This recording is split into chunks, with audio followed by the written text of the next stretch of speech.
मैं doctor Shashi Depal, associate professor, department of history, government Meera girls college Udaipur. आज हम बात करेंगे फर्स्ट ईयर आर्ट्स के पेपर फर्स्ट की यूनिट फर्स्ट के सेकंड चैप्टर के बारे में, और इसके अंतर्गत हम बात करेंगे प्रागैतिहासिक युग के बारे में। मानव के विकास की कहानी का संपूर्ण लेखा जोखा की अगर हम बात करें तो ये इतिहास की विषय वस्तु है, लेकिन इतिहास में हम उस काल की गणना से इतिहास को प्रारंभ करते हैं जब से लिपिबद्ध विवरण यानी लिखित में या हमें साक्ष्य मिलने प्रारंभ होते हैं, और यहाँ से ऐतिहासिक काल का प्रारंभ माना जाता है। प्रागैतिहासिक काल से तात्पर्य है कि जिसका कोई लिखित में साक्ष्य नहीं मिलता है। प्रागैतिहासिक काल मानव के पृथ्वी पर प्रादुर्भाव से प्रारंभ होकर प्राचीन परंपराओं की शुरुआत तक चलता रहता है।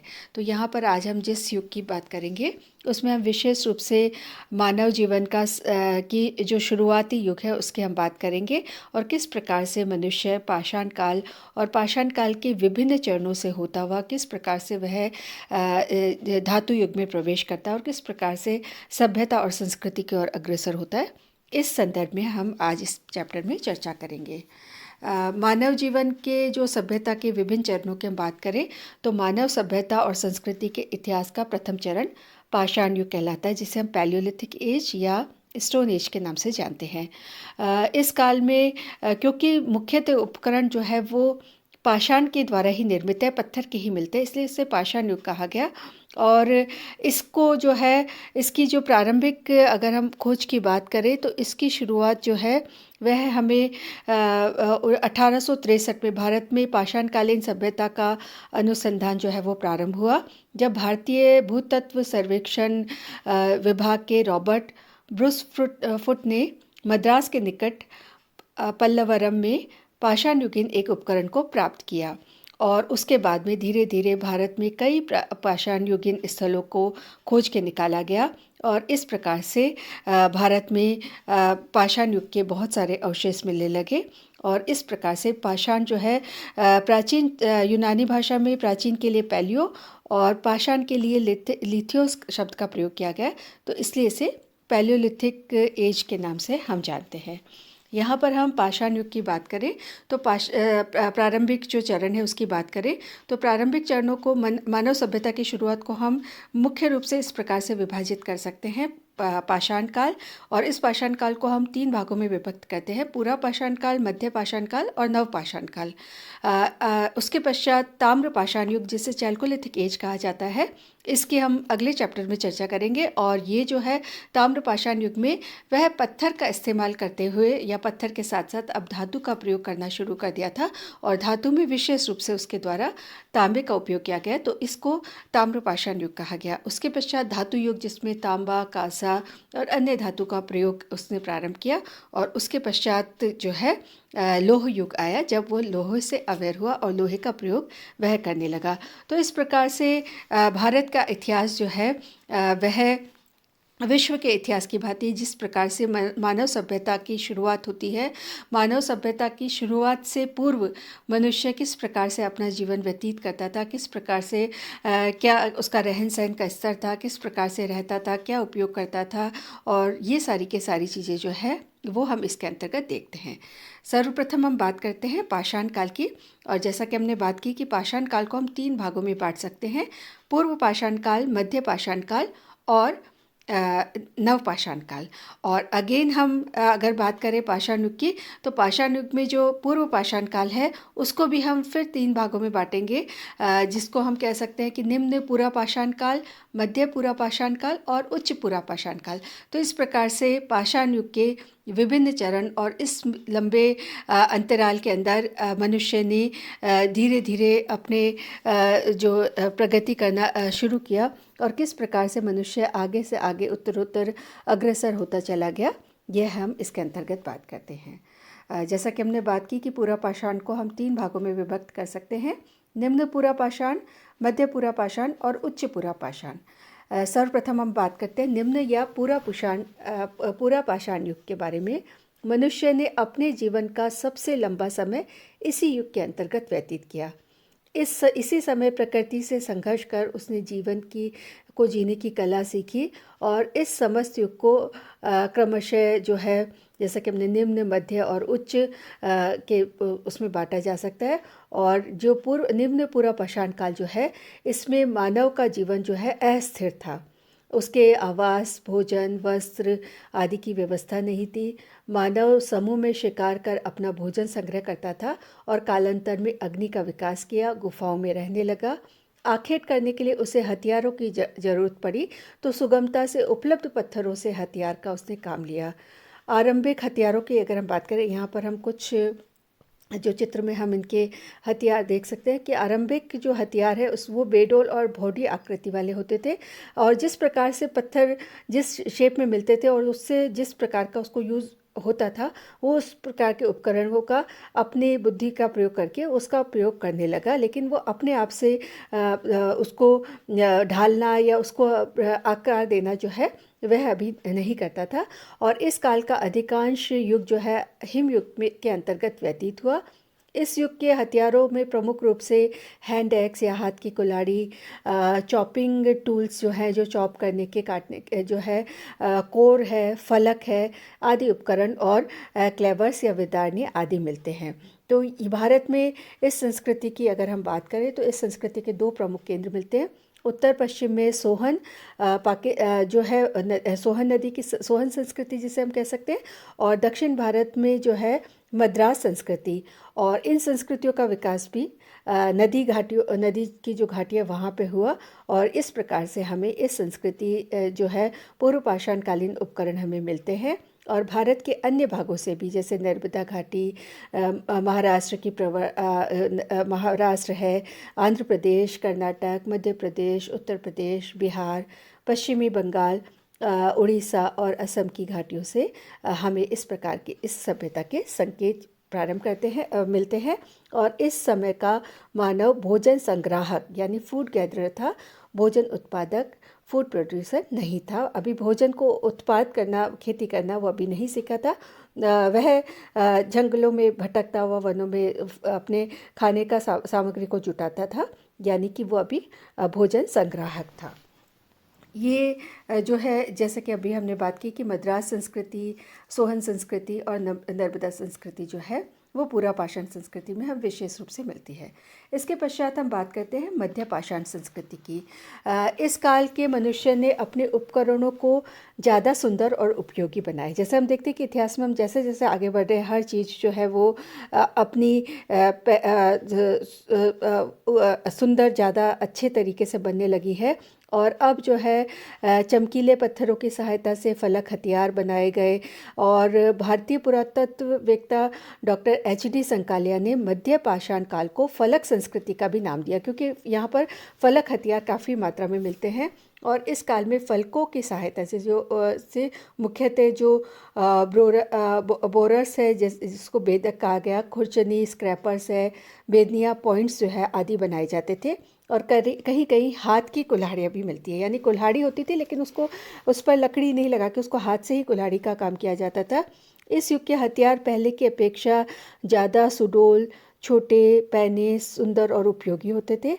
और भारत में इस संस्कृति के अवशेष उत्तर पश्चिमी क्षेत्र की अपेक्षा प्रायद्वीपीय क्षेत्र में ज़्यादा मिलते हैं।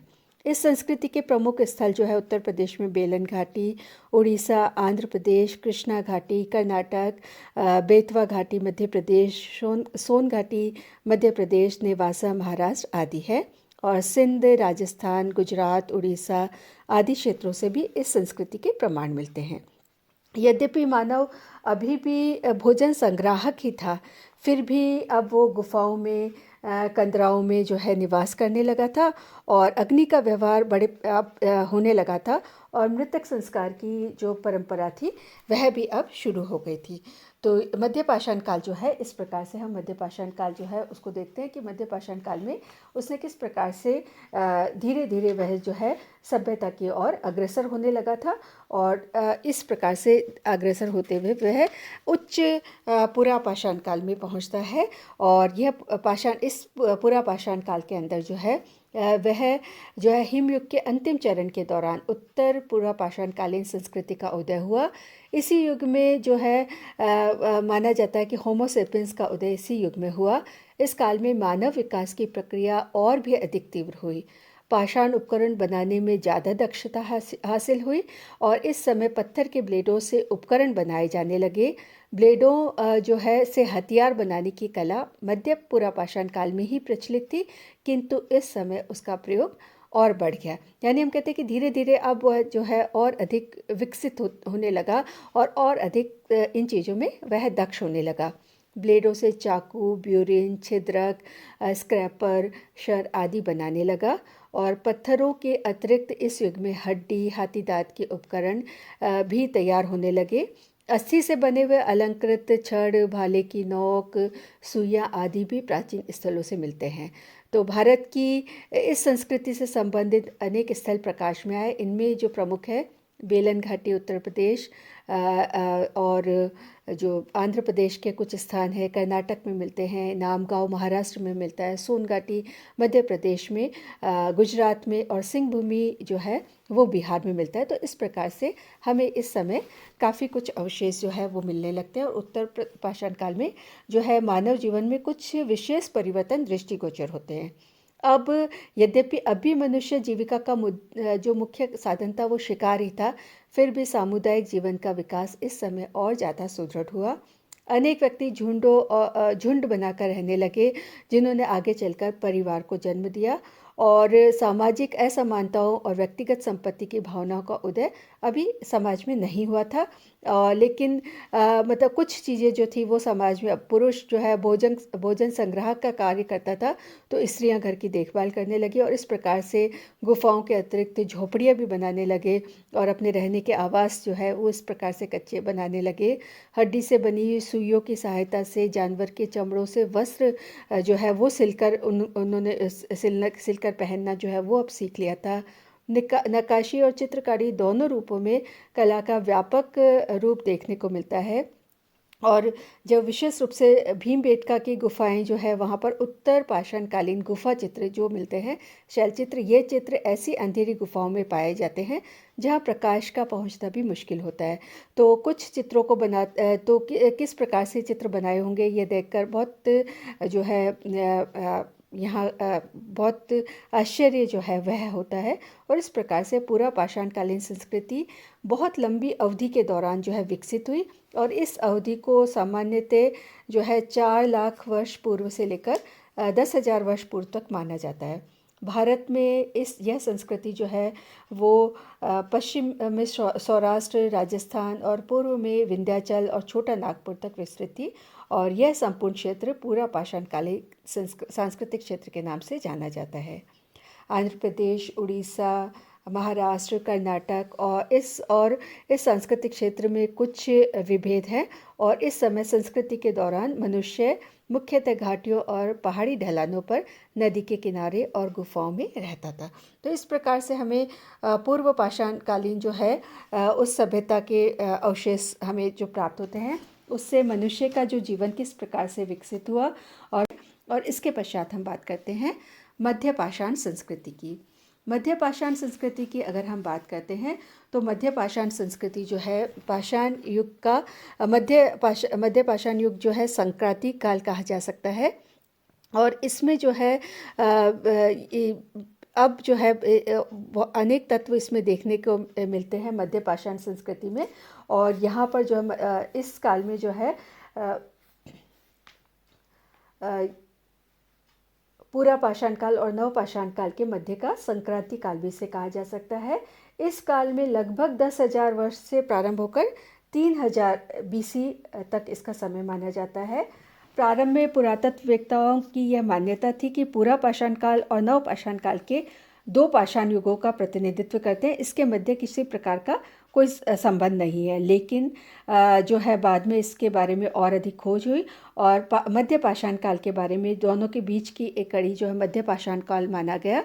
और मध्य पाषाण जिसे मेसोलिथिक एज के नाम से जाना जाता है, इस संस्कृति में पाषाण उपकरण अपेक्षाकृत आकार और प्रकार में अत्यंत लघु होते थे, इसलिए इसे लघु पाषाण संस्कृति भी कहा जाने लगा। इस प्रकार मध्य पाषाण संस्कृति जो है स्तरीकरण की दृष्टि से पूरा पाषाण काल के अंतिम चरण और नव पाषाण का पूर्ववर्ती यानी इनके दोनों के बीच की संस्कृति है। भारत में मध्य पाषाण काल अपने उत्तर काल में नवपाषाण काल के समकालीन संस्कृति के काल के रूप में प्रचलित रहा है। उत्तर पूरा पाषाण काल के पश्चात विश्व स्तर पर पर्यावरण में भारी परिवर्तन हुए और इस परिवर्तन से सर्वनूतन युग का प्रारंभ माना जाता है। और ऐसे में जो है एशिया के मध्य भाग में विशाल समुद्र था, वह क्रमशः सूखने लगा। काला सागर, कैस्पियन सागर, मध्य एशिया की झीलें अस्तित्व में आई और इस प्रकार से भौगोलिक परिवर्तनों के कारण इन क्षेत्रों की जलवायु में भी परिवर्तन हुए। और ये इसी के साथ साथ में जो जीव जंतु और जो रहन सहन और सब में एक परिवर्तन जो है वो विशेष रूप से दिखाई देता है। और ये पाषाण जो काल संस्कृति है, इसमें जो है इस काल के उपकरण ब्लेड समूह के अंतर्गत आते हैं। अधिकांशतः ब्लेड पर निर्मित है और इस प्रकार से जो ब्लेड जैसे हमें कुछ ब्लेड है, थंबनेल स्क्रैपर है, माइक्रोब्यूरिन है, त्रिभुज और समलम आदि प्रकार के जो है वो उपकरण जो है वो इस समय मिलते हैं। थंबनेल स्क्रैपर जो है ये बहुत छोटा सा उपकरण होता था जो अंगूठे के जो नाखून के बराबर होता था और ये टूटी हुई ब्लेड के टुकड़े पर एक तरफ जो है उसको अनुशोधन करके उसको निर्मित किया जाता था। माइक्रोब्यूरिन जो है वो ये भी एक छोटा सा उपकरण होता था और जैसा कि हमने बात की कि छोटे उपकरण के कारण इसे जो है लघु पाषाण संस्कृति भी कहा गया। तो ये जो माइक्रोब्यूरिन है इसमें यह छोटे बेलनाकार जो है पिन तैयार किया जाता था और उसके बीच में एक खांचा जो है लगभग एक खांचा को जो है आधा भाग तैयार किया जाता था और शेष भाग को एक प्रहार से तोड़ा जाता था और इस प्रकार से एक छोटे भाग उससे निकलता था, वह ब्यूरिन कहलाता था। तो यह जो है ब्यूरिन कहलाता था। और इसी प्रकार से ब्लेड्स, इसमें अलग अलग प्रकार की बेक्ड ब्लेड और अलग बहुत तरीके की अलग अलग प्रकार की ब्लेड्स मिलती है। त्रिभुज मिलते हैं जो त्रिभुज के आकार की जो है उपकरण मिलते हैं जो ब्लेड से निर्मित होते थे और समलंब जो है उसके आकार के ज्यामितिक उपकरण जो है वो भी मिलने लगते हैं और इस प्रकार से हमें कई उपकरण जो है वो अलग अलग प्रकार के मिलते हैं। मध्य पाषाण संस्कृति की बात करें तो मध्य पाषाण संस्कृति जो है वो भारत के अंदर कई सारे क्षेत्रों के अंदर मिलता है, जैसे पश्चिमी क्षेत्र, उत्तरी विंध्य क्षेत्र, मध्य गंगा घाटी का क्षेत्र, पूर्वी क्षेत्र और दक्षिणी क्षेत्र। यहाँ पर हमें अलग अलग जगह पर हमें मध्य पाषाण संस्कृति के अवशेष जो है वो मिलते हैं। और विशेष रूप से मध्य पाषाण संस्कृति का आता है, जैसे हम कहते हैं कि मनुष्य का जीवन धीरे धीरे उत्तरोत्तर विकसित होता जा रहा था, वह विकास की ओर, सभ्यता की ओर अग्रसर हो रहा था और उसके जीवन में बहुत सारे परिवर्तन जो है वह आ रहे थे। तो मध्य पाषाण संस्कृति जो मानव जीवन है उसकी अगर हम बात करें तो उनके जो पुरावशेष हैं पूर्वकालीन संस्कृतियों की अपेक्षा अधिक पुरा स्थलों से हमें प्राप्त होते हैं। और इसका एक ये भी रीज़न हो सकता है कि इस काल में जनसंख्या बढ़ी और उस जनसंख्या के बढ़ने के साथ साथ में बस्तियां और जगह जो है वह भी बढ़ने लगी और इस प्रकार से हमें इस सभ्यता के अवशेष प्राप्त होते हैं। वे पूरा स्थल जहाँ केवल ज्यामितिक लघु पाषाण उपकरण प्राप्त होते हैं, इस प्रकार की भी चीज़ें, जैसे इसके वो ऐसे पूरा स्थल जो है मध्य पाषाण काल के विकसित अवस्था के पूरा स्थल कहे जा सकते हैं, जैसे भीलवाड़ा राजस्थान में बागौर, मध्य प्रदेश में भीमबेटका, ये मध्य पाषाणकालीन जो सभ्यता है उसके बहुत प्रमुख स्थल हैं और विशेष इनका स्थान जो है वो देते हैं, रखते हैं। और कुछ ऐसे पुरातात्विक स्थल मिलते हैं जहाँ ज्यामितिक उपकरणों के साथ साथ मृत पात्र जो है यानी मिट्टी के जो पात्र हैं वो भी उपलब्ध होते हैं और वे इस काल के अंतिम चरण को अभिव्यक्त करते हैं, जैसे जो भोपाल में है आदमगढ़ नामक जगह से मिलता है, गुजरात के मेहसाना के पास लंगनाज नामक जगह और पाटने जलगांव महाराष्ट्र में। तो यहाँ पर हमें ज्यामितिक उपकरणों के अलावा जो है मृत भांड के अवशेष भी मिलते हैं। साथ ही साथ इस समय तक आवास की अगर हम बात करें तो इस युग का मानव अलग अलग क्षेत्रों में अलग अलग प्रकार के निवास जो है से निवास करता था और इनके आवास संबंधी सर्वाधिक प्राचीन प्रमाण जो है बेलन घाटी में से प्राप्त होता है, जहाँ झोपड़ी के संकेत जो है वो हमें मिलते हैं कि शायद उसने झोपड़ी बनाकर और फर्श पत्थरों से कूट कूट कर बनाया होगा। और राजस्थान के बागौर में भी इस प्रकार से घास फूस द्वारा निर्मित गोल संरचनाओं के अवशेष प्राप्त होते हैं, जिससे लगता है कि शायद वो अपने आवास के लिए झोपड़ी या अपने रहने का जो सामग्री है इस प्रकार से जुटाकर उन्होंने बनाई होगी। साथ ही साथ हमें मृदभांड मिलते हैं। इस संस्कृति में जो है अनेक पुरा स्थलों से मिट्टी के बर्तन, उनके छोटे छोटे टुकड़े मिलते हैं। बागौर, बघईखोर, चौपनी मांडो, पहाड़, नागार्जुन कोंड आदि अनेक जो पुरातात्विक स्थल है वहाँ से हमें मिलते हैं। ये रेतीली मिट्टी से निर्मित होते थे और पात्रों का निर्माण हाथ की सहायता से किए जाते थे। अभी तक ये चाक का प्रयोग नहीं करने लगे थे। चाक का प्रयोग जो है वो मानव जीवन में एक क्रांति, जब वो पहिए का आविष्कार और चाक का प्रयोग किया तो हमें मनुष्य के जीवन में एक बहुत आमूलचूल परिवर्तन दिखाई देता है। अब तक वे चाक का प्रयोग नहीं करते थे। और लाल रंग और कभी कभी सफ़ेद रंग से भी अलंकरण किया हुआ यहाँ पर हमें मिलता है। आभूषण की बात करें तो यह काल मनुष्य की सौंदर्य अनुभूति की दृष्टि से भी महत्वपूर्ण है और उसकी कलात्मक रुचियाँ हमें यहाँ पर प्रकट होती है। वह स्वयं को अलंकृत करने में रुचि लेने लगा था और हार, अंगूठी, मनके, कुंडल आदि पुरातात्विक उत्खननों में प्राप्त होते हैं।